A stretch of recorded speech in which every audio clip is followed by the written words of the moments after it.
TUM çok yüklü miktarda harç almaya başlayacakmış ve C2 istiyor. Bilim birimi Münih Teknik, LMU, Hochschule ile yük bloke hesapta.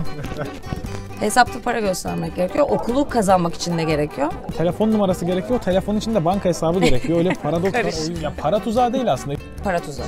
22 metrekare. Euro ödüyorum. Bize sıkıntıları var. Danışmanlarla çalışabilirsiniz ama... Bunda çünkü olmaz yani. Çünkü bizi 5 sene boyunca Almanya'ya hazırlıyorlar üniversite olarak. Alman lisesiyle ilgili de şunu söyleyeyim. Bizim bahçemiz yok. Siz gidin teneffüslerde, İstiklal'de dolaşın. Ne kadar güzel işte. Alman lisesi zorlayıcı olabilir.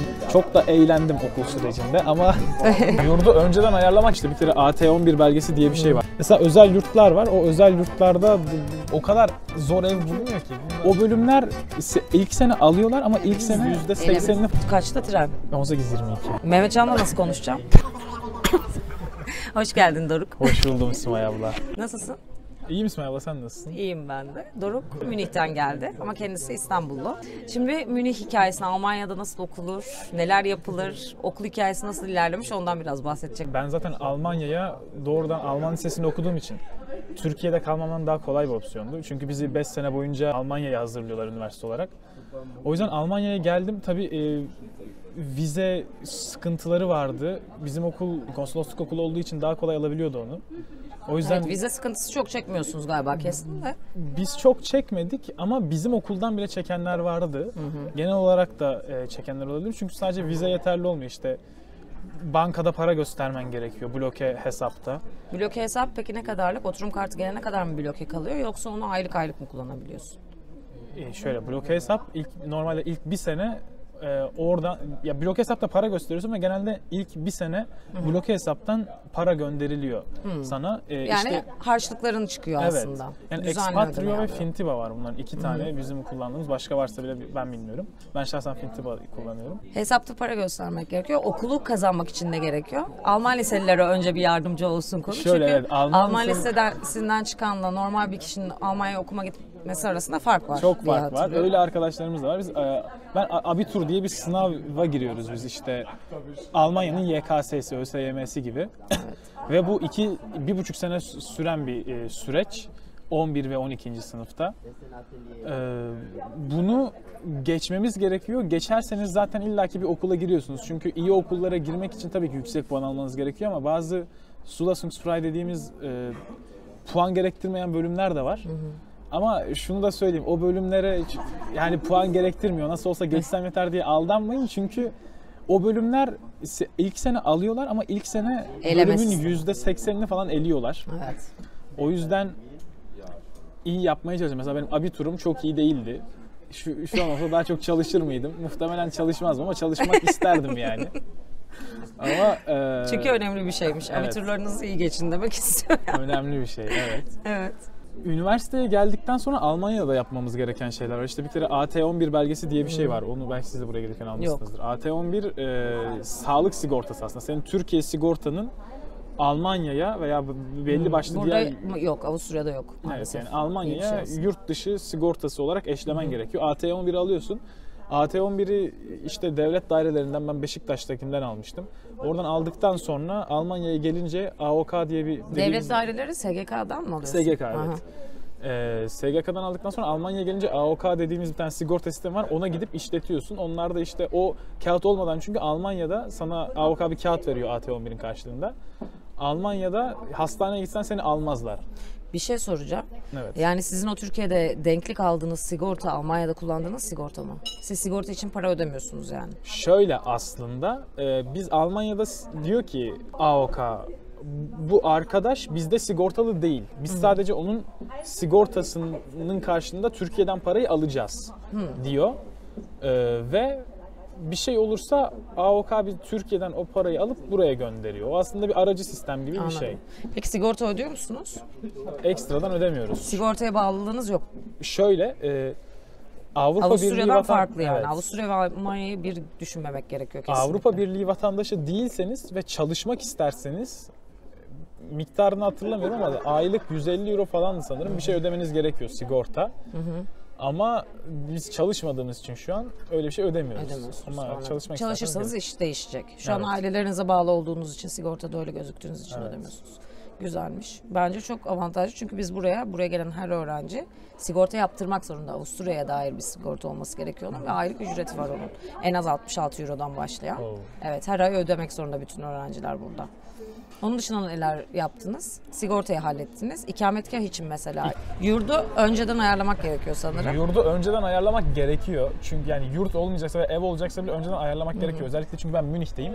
Münih'te ev veya yurt çok zor bulunuyor. Bu önemli bir ayrıntı herkes için. Çok normalde önemli okullar Ekim'de başlıyor. Ben ve kardeşim Ağustos'ta geldik. İkizi var bu arada. Evet. Kendisi de Münih'te okuyor. Evet. Onu da göreceğiz. Aynı bölümde.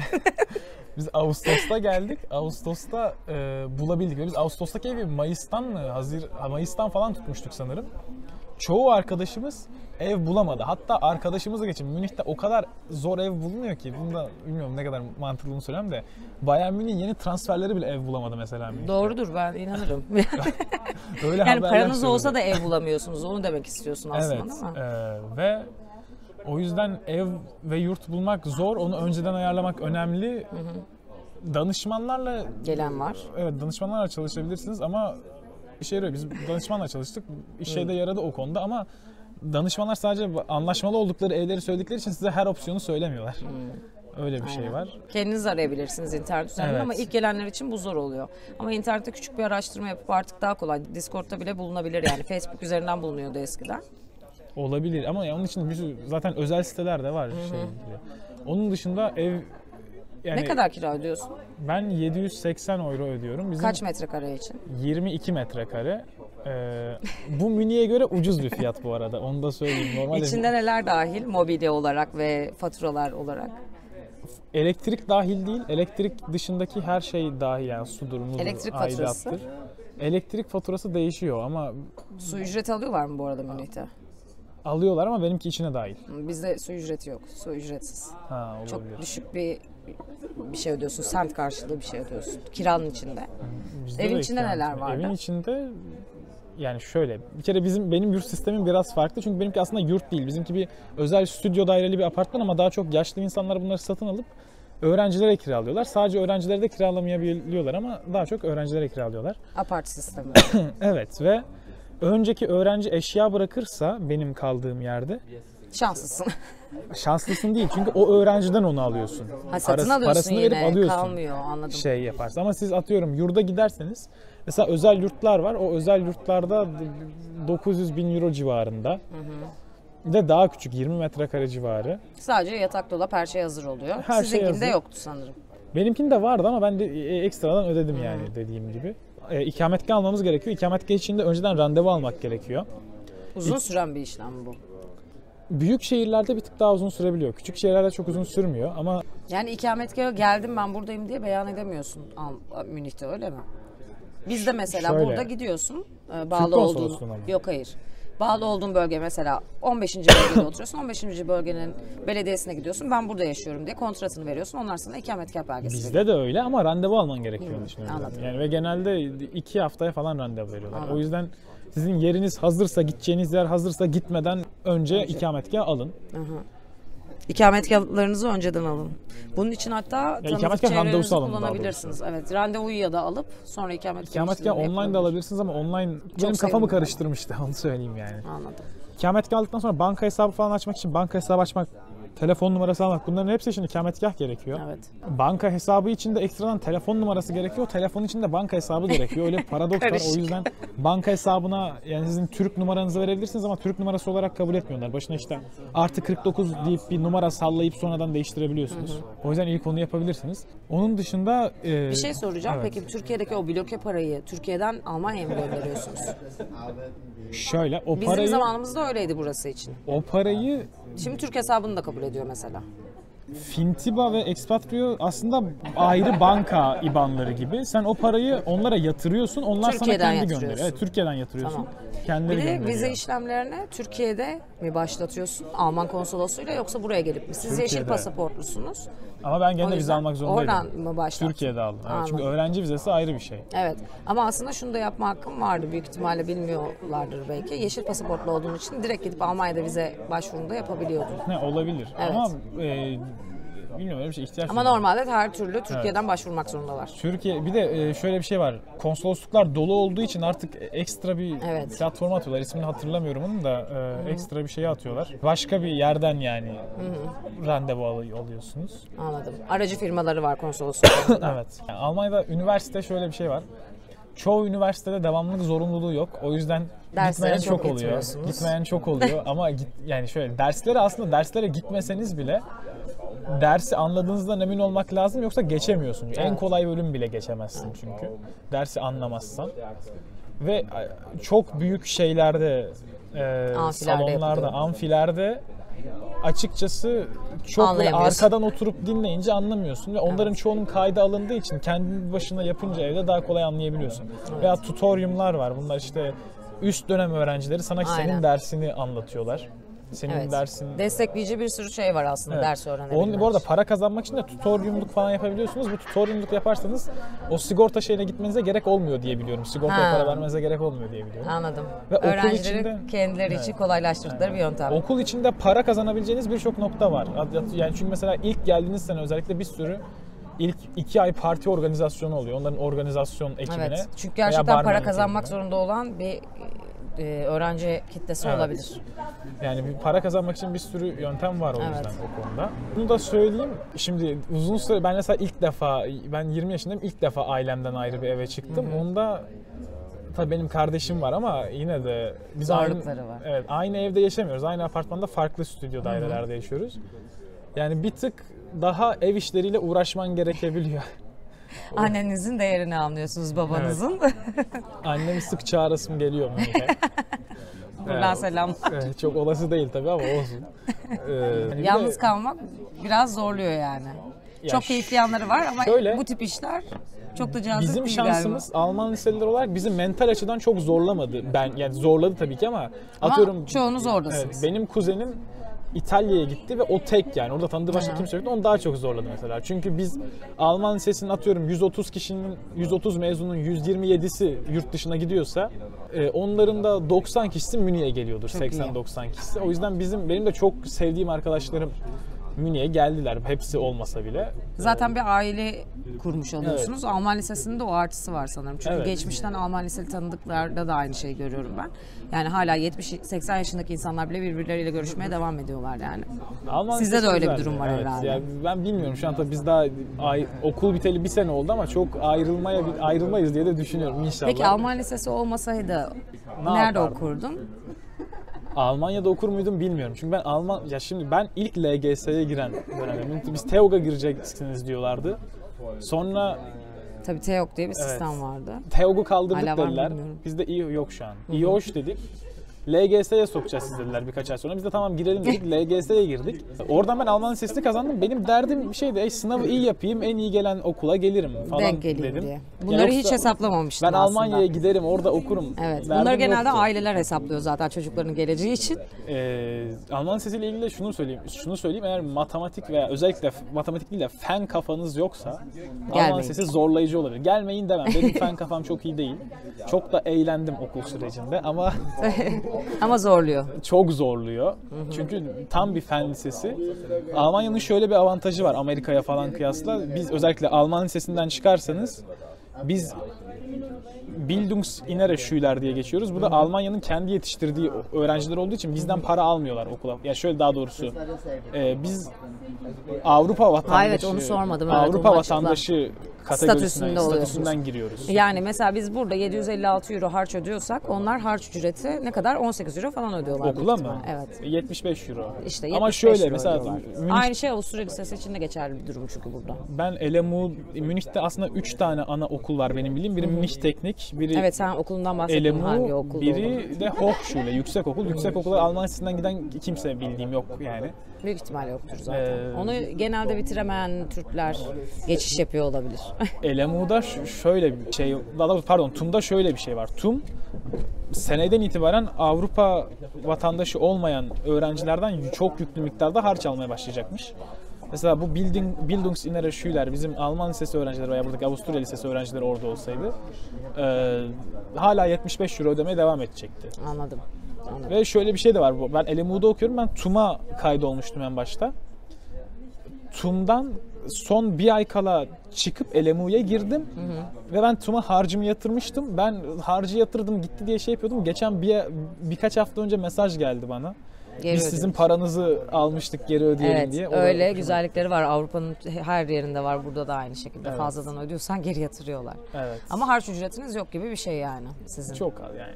Evet, çok az. Cüzi bir miktar. Bence yok. Bizim sigorta ücretimiz gibi bir şey oluyor. Alman burada. Alman lisesine Avantajı o. kıyasla okul parası çok daha düşük. Aa, evet, Alman lisesinin ücretleri tabii ki yüksek. Özel Normal. okulların herhalde İstanbul'da Hepsi. hepsi yükseldi. Alman lisesi hatta düşük kalıyor kolejlere göre. Evet, Alman Yani lisesi hiçbir ama ismi olmayan kolejlerin fiyatları o kadar yüksek ki çünkü Türkiye'de şöyle, ama maalesef. Alman lisesinin Hiç çok değilse eğitim veriyor Alman lisesi, eğitimi öyle çok düşünelim. iyi ama çok bir bahçe ortamı, yani okulda bir tek sınıfa Ama sizin önünüzde de tünel var, Çalışıyorsunuz. Taksim var. Daha ne istiyorsunuz bahçe olarak yani? şöyle Cihangir var. son, ya biz güzel son senelerde çok güzel de Yine de hazırlık- bahçemiz olsun. Hayır, ben onu Dertleri istemiyorum. Biz çünkü mesela 12. sınıfta şey dedim, bizim bahçemiz yok, siz gidin teneffüslerde İstiklal'de Ne dolaşın kadar diyorlar güzel bize. işte. Ama hazırlık 9-10'da falan şey Yasak. Yasak yani, 11'de de yasak. Evet. 11'de gene bir Büyüyene şey- kadar çıkamıyoruz. 18'i geçince çıkabiliyorsun. Üniforma yok değil mi Alman Evet lisesinde? evet, istediğin gibi tabii, yani Normal Avrupa'daki gibi yani sistem. eşofman giymek yasak. Evet, çok laçka gitmediğin sürece bir sıkıntı olmuyor. Eşofman giymek yasak. Kızlara da etek giymek yasak çevireyim. sanırım. Tabii ki. Hı hı. Ha, etek giymek yasak. Yani evet, Dikkat yani dağınıklığına şöyle, yer verecek her şeyi yasak etmişler yani. öğrenciler giymiyor diyemem ama yasak giymek. Anladım. Anladım. Bir kuralı var sonuçta yani Evet. öyle kafana göre de giyinip gidemiyorsun serbest kıyafette Evet. olsa. Peki Alman lisesinde öğrendiğin Almanca şu an üniversitede yeterli mi? Yeterli ben. Ya şöyle, ben şunu da söyleyeyim. Alman lisesi ne kadar iyi Almanca vermiş olursa olsun, Almanya'ya gelip yaşamaya başlayınca Almancan çok daha fazla ilerliyor bence. Tabii ki her Bir de yerde ben dediğim öyle. gibi Ağustos'ta Her geldim. Ekim'de başladı. Çoğu arkadaşım Eylül sonu geldi. Ben 2 ay falan. Bir tek ikiz kardeşim ve Almanca bilen insanlarlaydım. Çünkü ben orada bir dil kursundaydım. İşte hem çevreyi tanımak hem de dilimi daha da C2'ye falan çıkarmak için. Ve kursa gelenlerin hiçbiri İngilizce bilmiyordu. Sadece Almanca konuşuyorduk o Aa, yüzden. çok iyi.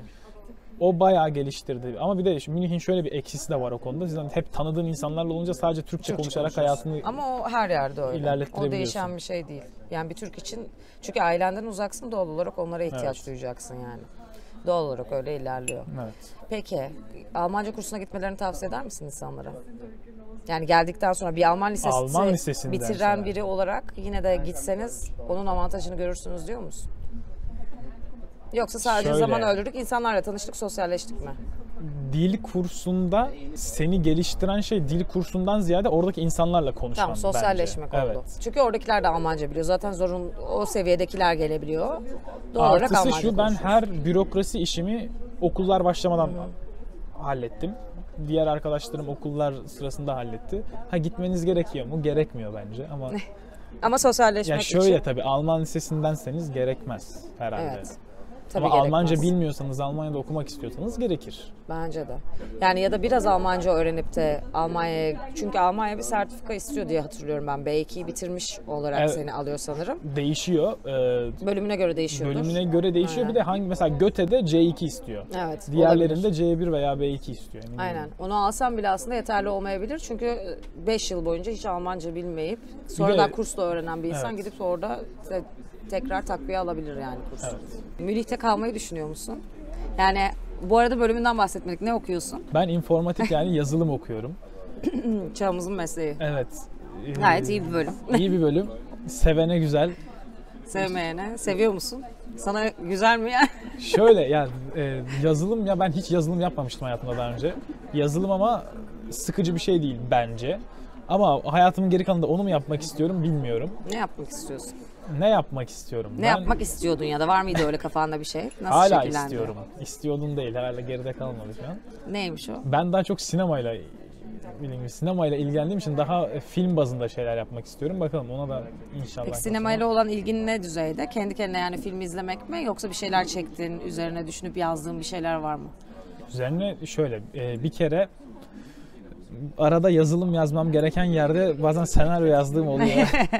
Annemler duymasın bunu da. Duysunlar, Burada güzel şey bir olmaz, şey. evet. Bu Evet. hobi gibi şu an Senaryo senin. yazdığım oluyor. Ama yazıp, mesela özellikle son Almanya'ya geldikten sonra her bir fikir geldiğinde ondan not almaya başladım. Çok Sürekli iyi. yazıyorum. Mesela Viyana'ya geldik. Burada 3 gece kaldık. Burada bile yazdım. Akşam eve gittim, otelde yazdım. Çok iyi. Senaryo değil bu arada sadece yani. Aklına gelen her şeyi kaleme Yazıyorum alıyorsun. ama Evet. yazmayı seviyorum. çekiyorum da. Bir ara bir tane gönüllü iş bir kısa filmde yönetmen asistanlığı yapmıştım. Hangi kısa film? Serbülent Apartmanı diye bir film. Çok ekstrası yok. Yok, güzel bir film. Peki gitti mi bir yerlere? Ben gitmedim ama gittiler. Benim o sırada okulum... Nereye gitti film?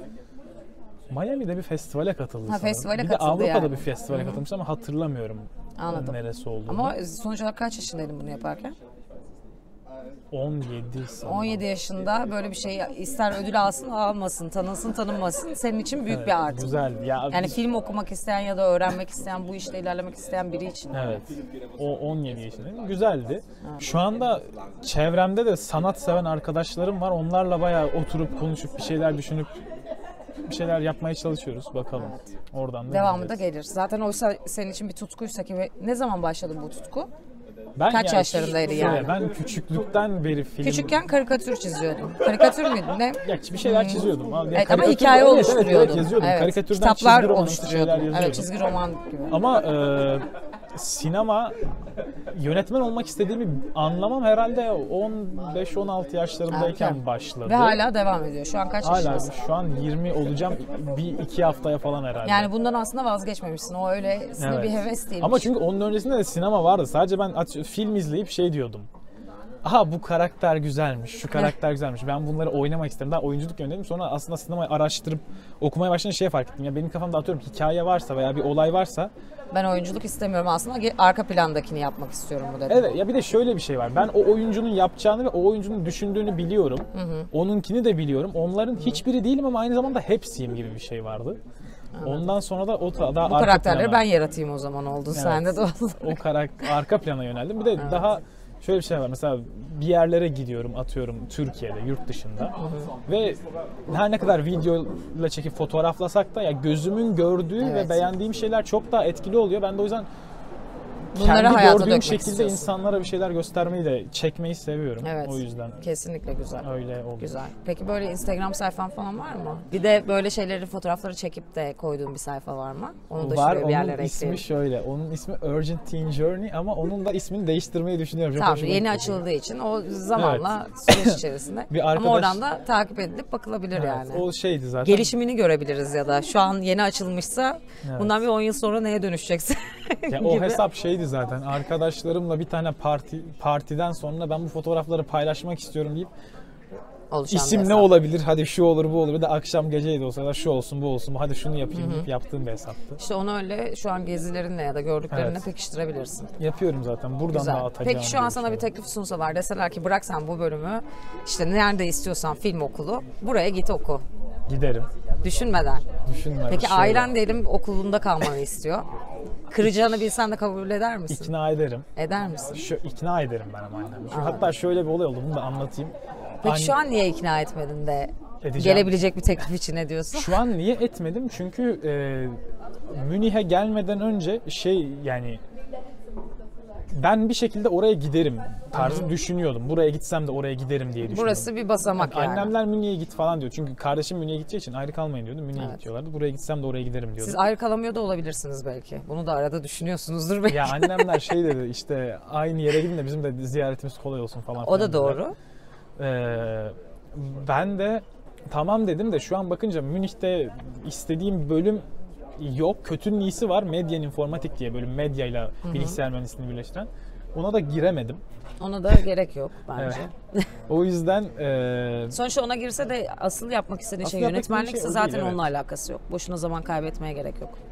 ama yani şimdi o yüzden Münih'e geldikten sonra ben niye bunu yapıyorum'a şu an biraz kafa gitmeye başladı. O yüzden değiştirebilirim, bakacağım. Anladım. Annemde de şöyle bir olay oldu. Biz- Bu arada pardon, ya karar vermek için zaten çok erken yaşlar bunlar aslında. Ya bugün Yani şeye gittim zorunlu ama, hepimiz onu da bir yerlere söyleyeyim. yönlendirilip okuyoruz da yani belki doğru değil tabii. Onu da seçimler. söyleyeyim bu arada. Erken yaşlar bugün şeye gittim. Neydi müzenin adı? Albertino. Albertina Müzesi'ne gittim. Michelangelo'nun sergisi vardı. Michelangelo okudum işte orada Evet. tarihini. 26 yaşında başyapıtını yapmış. Evet. Benim 6 sene kaldı mesela o zamana kadar. Evet. İşte Başyapıt yapamayız biz. Onların dönemiyle bizimki bambaşka. olsun Bir yani. Michelangelo olmak istiyorsan güzel yani. Güzel bir idol. Yok o Şu kadar an o kadar ilerlemiş. o kadar ekstra şu an hayallerim yok ama olsa da en azından ne kadar gerçekleşir Evet. bilmiyorum. Yoksa kimler evet küçücük yaşlarında neler yapıyorlar. O da bir Evet. gerçek. Aynen. Ama bizim önümüzde şimdi sunulan şeyler var. Onların sunulmayan şeyler içerisinde bir şeylerin başarılması hep daha kolay oluyor aslında. Kolay değil. Evet. Zorlukları oluyor yaşam olarak. Ama istikrarlı bir şekilde hedeflerine doğru yürüyebiliyor o insanlar. Evet. Daha az maddi gelirle, daha küçük genelde kasabalardan, köylerden çıkan insanların başarı oranı sen de biliyorsun Türkiye'de çok daha yüksek oluyor. Çok daha iyi yerlere Çünkü geliyorlar. onların başka çaresi olmuyor. Evet. Tek yolu var Biz oradan sanırım çıkmak. bir tık daha rahatız. O yüzden. Evet. Bizler daha rahat bir nesil olduğumuz için maalesef böyle. Yani onlar daha takdir edilesi tabii ki çocuklar. Katılıyorum. Ama biz de takdir edilesi insanlarız şimdi. Biz de boş insanlar değiliz öyle diyelim. Annemle ilgili olayı da şöyle anlatayım dedin ya. Ben onu şöyle ikna ederim, onu şuradan düşünüyorum. Çünkü annem bana dedi ki, annemle şöyle bir şey anlaşmıştık. Sen dedi bana git bu sene 2 sömestr boyunca tüm derslerini ver. Ben seni yazın film okuluna gönderirim. İşte nereye istiyorsan, işte Avusturya'dır, Amerika'dır gönderirim. Motive et yani Evet, seni. ben de annemle konuşuyordum işte geçenlerde, şey dedim. Anne dedim, bak böyle böyle gideriz. Sen de gel benimle öğren falan filan dedim. Annem de heyecanlandı. Sonra durdu Doruk dedi. Annem çene cerrahı bu arada. Ben seni o kadar sene uğraşıp doktorluğa çekemedim ama sen galiba beni kendi alanına çekmeye başlıyorsun dedi. Çok iyi. Evet birlikte film akademisinde bırakabilir. Annenin de sanat ilgisi var sonuçta. Hiç belli olmaz. Annem her şeyi Emekliliğini. yapıyor. O yüzden bir şey diyemeyeceğim. Yani annemden Evet. her şeyi beklerim. O yüzden Evet. bir şey diyemeyeceğim. Evet, ondaki irade ve istikrar sizde olsa tabii ki başka olur büyük ihtimalle. Keşke, keşke. Evet. Ama o tip insanlardan tek tip var yani senin Evet. annen de onlardan biri yani. Ya annem de şeylerden çıktı. O zaten bizim kadar şanslı olmayan nesillerden Tabii, çıkanlardan olduğu için Tabii yani. biz daha rahat. Evet. Bilmiyorum belki. Aynen öyle. Zorluklar onları daha da güçlendirip Evet. ilerletmiş yani. Ama Evet. biz de sonuçta kendi yapmak istediklerimizi yaparsak aynı şekilde devam edebiliriz hayatımıza. Evet, onlara layık olabilirse güzel olacak. Evet, güzel olacak.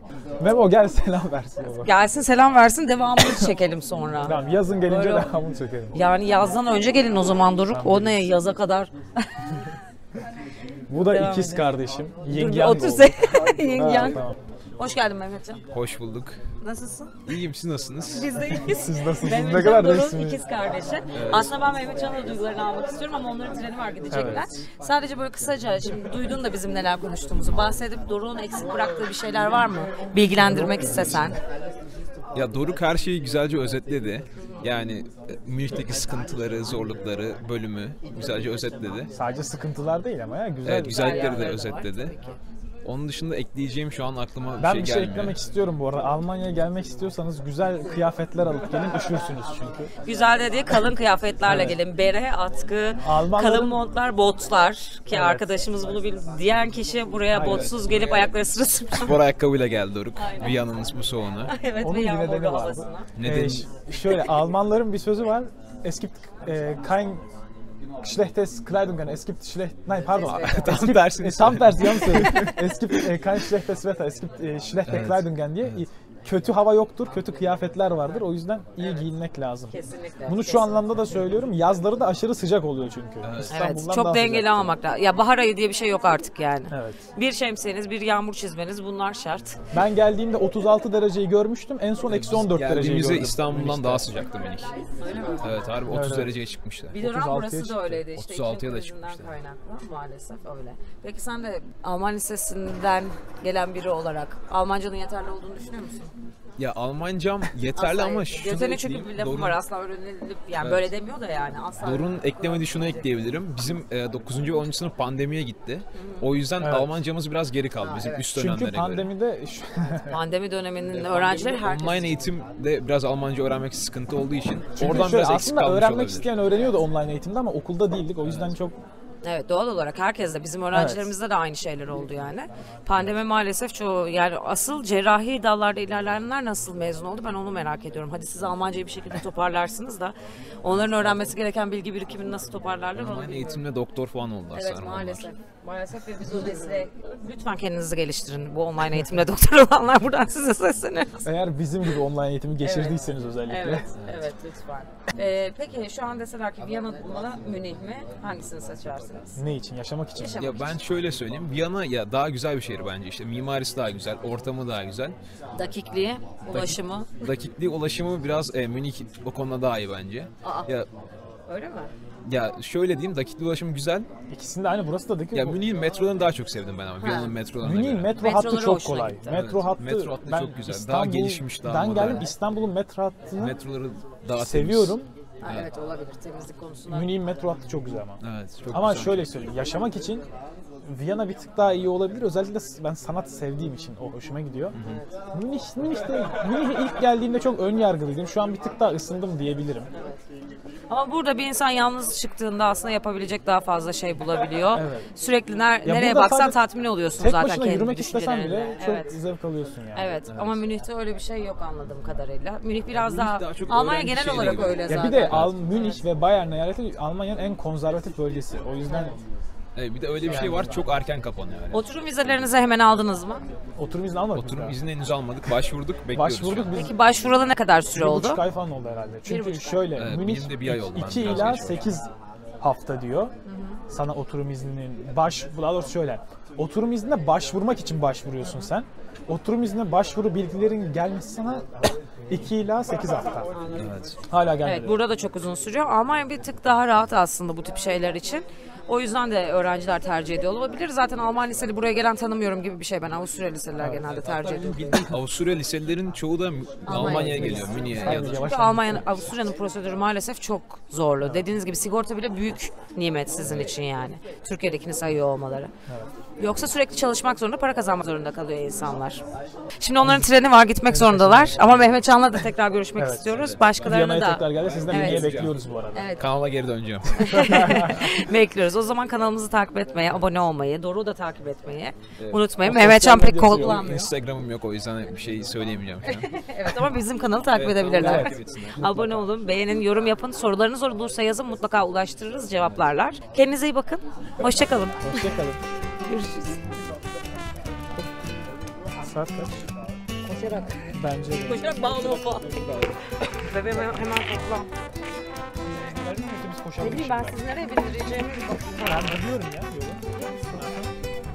Nereden gideceğini Metroda geldik. Tamam. Oradan şey. U1. Aa pardon, şu an burada.